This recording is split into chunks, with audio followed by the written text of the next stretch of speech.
महाराष्ट्र के कई इलाकों में मराठा आरक्षण की मांग को लेकर पिछले कई दिनों से प्रदर्शन किया जा रहा है। कई जगह पर ये प्रदर्शन हिंसक रूप ले चुका है। खास तौर से ये हिंसक प्रदर्शन मराठवाड़ा के इलाके में फैल चुका है। इसका नतीजा ये हुआ कि कई जगह से आगजनी, तोड़फोड़ और पथराव की खबरें आई हैं। इसको लेकर अब राज्य सरकार ने सर्वदलीय बैठक बुलाई है।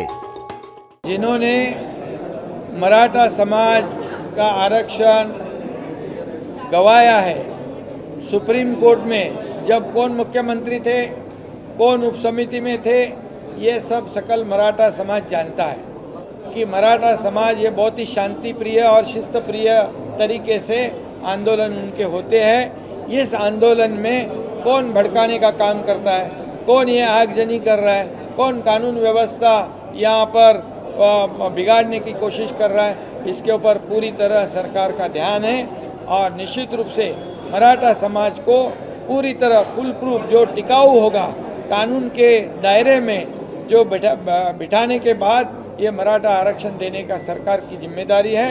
और अन्य समाज को किसी को भी बाधा नहीं पहुंचाते हुए ये मराठा समाज को आरक्षण देने का काम सरकार करेगा।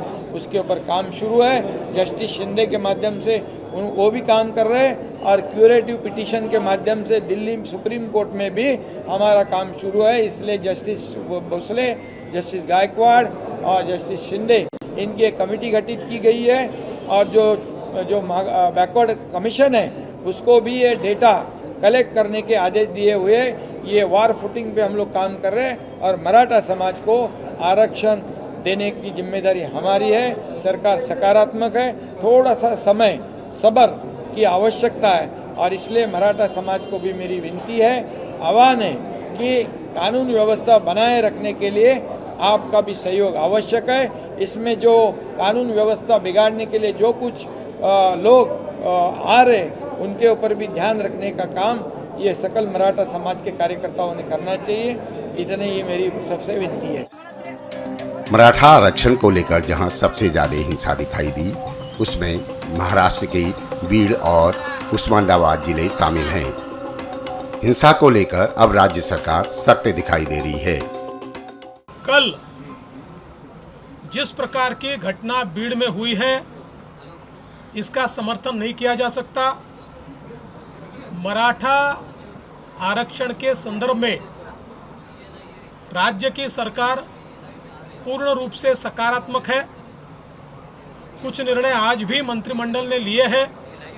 लॉन्ग टर्म में इस प्रश्न को छुड़ाने के लिए सुप्रीम कोर्ट की क्यूरेटिव पिटीशन भी अभी मेंशन की गई है और सुप्रीम कोर्ट उसको सुनने वाला है।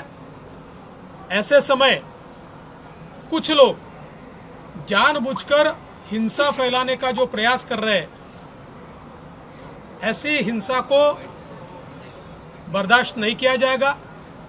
उनके ऊपर कार्रवाई होगी। कई लोगों को आइडेंटिफाई किया गया है। सारे सीसीटीवी फुटेजेस हमको मिले हैं।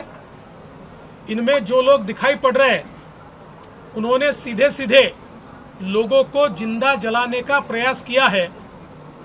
ऐसे समय उनके ऊपर 307 की धारा के तहत व्यक्तियों को जान से मारने की कोशिश करना, इस प्रकार की कार्रवाई की जाएगी।